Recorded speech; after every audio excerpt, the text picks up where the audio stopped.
কালি ঘোষণা হোৱা মেট্ৰিক পৰীক্ষাত বিশ্বনাথ চাৰিআলিৰ গেৰুৱাবাৰীৰ জানমণি কলিতাই সুন্দৰ ফলাফল দেখুৱাবলৈ সক্ষম হৈছে। চাৰিআলি একাডেমী উচ্চতৰ মাধ্যমিক বিদ্যালয়ৰ পৰা জানমণি কলিতাই 94.16%ৰে সুখ্যাতিৰে উত্তীৰ্ণ হৈছে মেট্ৰিক পৰীক্ষাত। আমি পোনপটীয়াকৈ কথা পাতিম জানমণিৰ সৈতে। এয়া জানমণিৰ পৰিয়ালৰ সৈতে জানমণি আছে। ইমান সুন্দৰ ফলাফল, কেনেকুৱা অনুভৱ? হয়, অনুভৱটো বৰ ভাল লাগিছে আচলতে। মই ভবা নাছিলোঁ যে মই ইমানখিনি আচলতে কৰিব পাৰিম বুলি। ইমানখিনি হৈছে যে সেইটো কাৰণে মানে ভাল লাগিছে আৰু। কেনেকুৱা প্ৰিপাৰেশ্যন কেনেকৈ কৰিছিলে? প্ৰিপাৰেশ্যনটো কষ্ট কৰিবলগীয়া হৈছিল অলপমান। মানে যেতিয়াই মন যায় সেই তেতিয়াই পঢ়িছিলোঁ আচলতে মই। নিৰ্দিষ্ট তেনেকৈ টাইম নাছিল যে মই এইটো টাইমতে পঢ়িম বুলি। মোৰ যেতিয়াই মন যায় সেই তেতিয়াই পঢ়িছিলোঁ। কৰিছিলোঁ। মা দেউতা বা মোৰ শিক্ষাগুৰুসকল আৰু মোৰ এই দাদাজনো সেই পঢ়াইছিলে।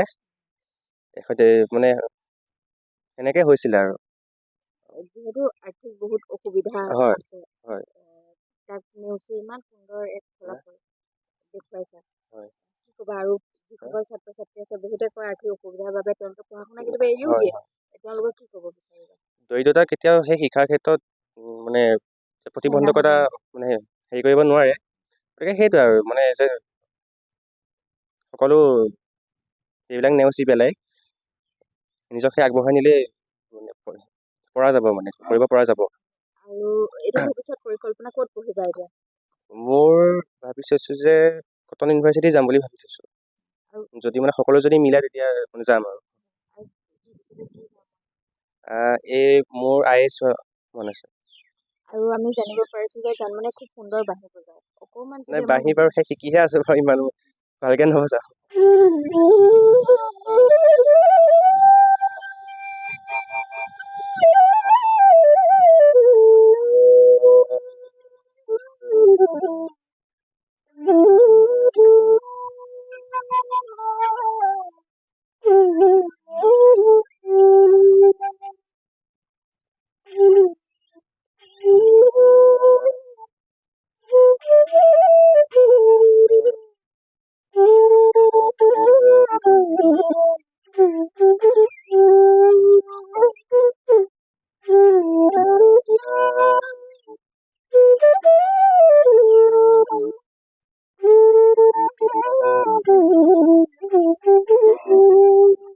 খুব সুন্দৰ বাঁহী বজায় জানমণি পঢ়া শুনাৰ লগতে।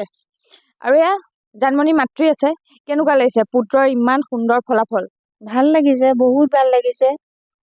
এনেকুৱা এটা কৰিব পাৰিছে পৰীক্ষাটোত, ভাল লাগিছে দেখি। আৰু গোটেই গাঁৱেও সহায় কৰিছে, স্কুলৰ পৰাও সহায় কৰিছে। আমিও তাৰ লগতে অকণ জোৰ দিছোঁ। এতিয়া ল'ৰাই কটনত পঢ়া মন সি মন কৰিছে, এতিয়া আমিও আপত্তি কৰিব নোৱাৰোঁ। তাৰ যেনেকেই আগুৱাই যাব বিচাৰিছে তেনেকেই যাবলৈ আমিও চেষ্টা কৰিম। আমাৰো আৰ্থিক অৱস্থা ইমান ভাল নহয়, তাৰ মাজতে কৰিব লাগিব কিবা এটা। এয়া জানমণি মাতৃ, জানমণি পিতৃ আছে, আমি তেওঁৰ সৈতেও কথা পাতিম। পুত্ৰৰ খুব সুন্দৰ ফলাফল। পুত্ৰই এইখিনি কৰাৰ বাবে মই ধন্যবাদ তাক দিছোঁ, আৰু আপোনালোকৰ চেনেলকো মই ধন্যবাদ জ্ঞাপন কৰিছোঁ। আৰু আমাৰ গেৰুৱাবাৰী গাঁৱৰ উত্তৰ চাৰিআলি সকলোকে ৰাইজলৈকে ধন্যবাদ জ্ঞাপন কৰিছোঁ। কাৰণ মোৰ ল'ৰাটো যেনেকুৱা আৰ্থিক অৱস্থাত পাছ বা ভাল ৰিজাল্ট কৰিছে, সকলো ল'ৰা ছোৱালীয়ে কৰক, মই সকলোলৈকে ধন্যবাদ সেইটোৱে কৰিছোঁ। আমাৰ অৱস্থা পাতি ইমান ভাল নহয়, আমি যেনে তেনে চলি থকা মানুহ। তাৰ ভিতৰতে ল'ৰাই পঢ়া শুনা সৰুৰ পৰাই ভাল আছিলে, মোৰ আশা আছিল কৰিব মই আৰু মানে কৰিলোঁ, মই মানে কৰিব পাৰিলোঁ।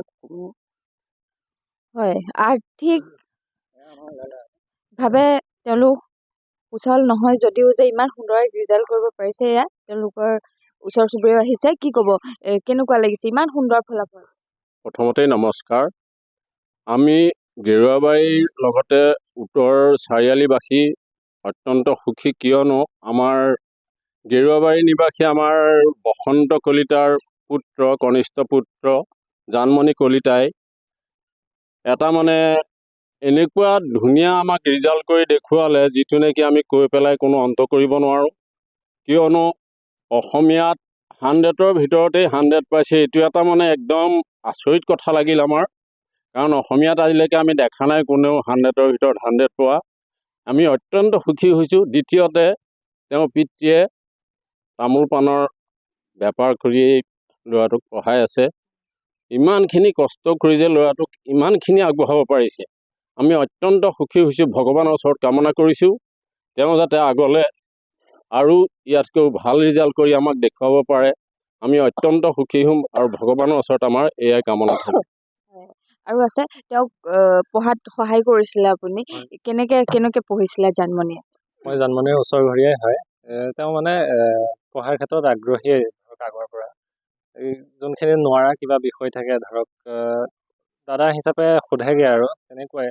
আৰু সি ক'লেই ইতিমধ্যে যে আৰ্থিক দৈন্যতা কেতিয়াও সফলতাৰ হেঙাৰ হ'ব নোৱাৰে। সি আগবাঢ়ি যাওক, তাৰ ৰিজাল্টত আমি সকলো সুখী, তাৰ কামনা কৰিছোঁ। হয়, এয়াই জানমণিয়ে যেনেদৰে দৰিদ্ৰতা নেওচিও আজি খুব সুন্দৰ ফলাফলেৰে গাঁওখনক তেওঁ গৌৰৱান্বিত কৰিছে। আৰু তেনেদৰে আৰ্থিক দৈন্যতা যে কেতিয়াও শিক্ষাৰ ক্ষেত্ৰত হেঙাৰ হ'ব নোৱাৰে তাৰে প্ৰমাণ কৰি দেখুৱাইছে বিশ্বনাথৰ গেৰুৱাবাৰীৰ জানমণি কলিতাই।